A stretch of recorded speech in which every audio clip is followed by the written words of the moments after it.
अगर हम ये कहें कि 100 बीमारियों की ये एक वाहिद दवा है और उन पर काबू पा सकती है तो बेजाना होगा।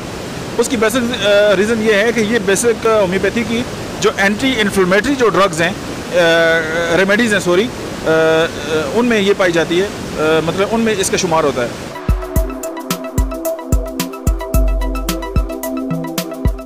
बिस्मिल्लाहिर्रहमानिर्रहीम, अस्सलाम वालेकुम। मेरा नाम डॉक्टर अहमद इजाज़ है और आज होम्योपैथिक थेरेप्यूटिक के सिलसिले में आज हम जिस दवा के बारे में बात करेंगे उसका नाम है बेलाडोना।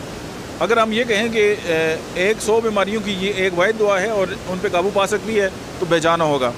उसकी बेसिक रीज़न ये है कि ये बेसिक होम्योपैथी की जो एंटी इन्फ्लेमेटरी जो ड्रग्स हैं, रेमेडीज़ हैं सॉरी, उनमें ये पाई जाती है, मतलब उनमें इसका शुमार होता है। और हाइड्रोफोबिया की ये बहुत बड़ी मेडिसिन है। और आप जैसा कि जानते हैं कि जो इन्फ्लेमेशन है उसके अंदर जो है वो 5 जो हैं वो सिम्टम पाए जाते हैं कि वो जगह रेड होती है, वो जगह जो है वो हॉट होती है, गर्म होती है, उस जगह पे स्वेलिंग हो जाती है, उस जगह पे पेन होता है और फिर लॉस ऑफ फंक्शन होता है। यानी ये जो 5 इंडिकेशन हमारी बॉडी के अंदर कहीं भी पाई जाएँ तो उस वक्त जो है वो बेलाडोना जो है वो इंडिकेट कर सकते हैं। और बेलाडोना में एक ख़ास बात यह है कि इस दवा के अंदर कि इसकी जो सिम्टम्स हैं वो अचानक आते हैं और अचानक ही चले जाते हैं।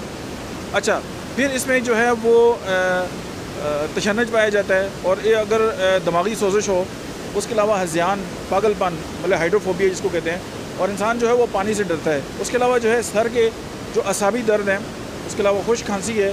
अच्छा, उसमें जो है अगर यूट्रस के अमराज हैं और मसाना में इन्फेक्शन है, उसके अलावा जॉइंट के अंदर इन्फेक्शन है, यानी इन्फ्लेमेशन या इन्फेक्शन यहाँ पे भी आ जाएगा। अब इन्फेक्शन और इन्फ्लेमेशन में क्या फ़र्क है कि इन्फेक्शन के अंदर कोई बैक्टीरिया होगा, कोई वायरस होगा या उसकी कोई और वजूहत होगी, लेकिन इन्फ्लेमेशन जो है वो वेरी सिंपल होती है, वो किसी भी ट्रामा की वजह से भी हो सकती है। क्यों, जिस तरह आप देखते हैं ना कि आप चाय वगैरह बना हो रहे हो तो उसके अंदर एक उबाल आता है और अचानक जो है वो शिद्दत इख्तियार कर देते हैं, और अगर आप उसकी आग बुझा दें तो वो उसकी शिद्दत कम हो जाती है।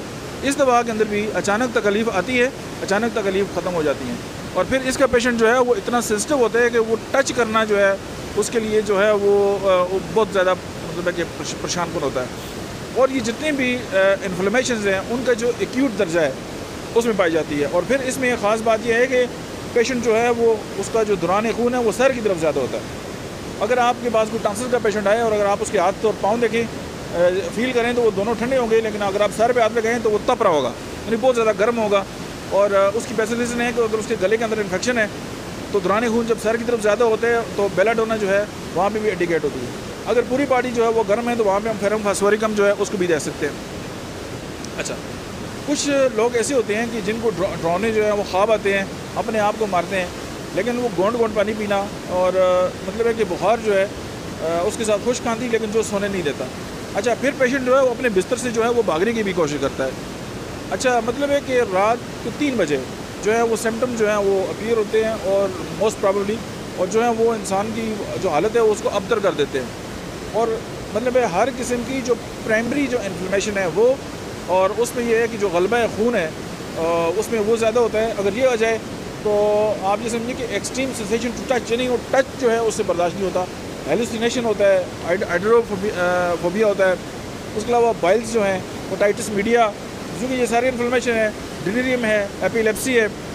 उसके अलावा आप जो समझिए कि मतलब है कि मेनिंजाइटिस वगैरह, स्कारलेट फीवर जो है, ये सारी इन्फ्लेमेशन। लेकिन इसमें जो ख़ास बात है कि अचानक जो अंडी के उबाल की तरह जो है वो सिम्टम आएंगे और अचानक ही ख़त्म हो जाएंगे।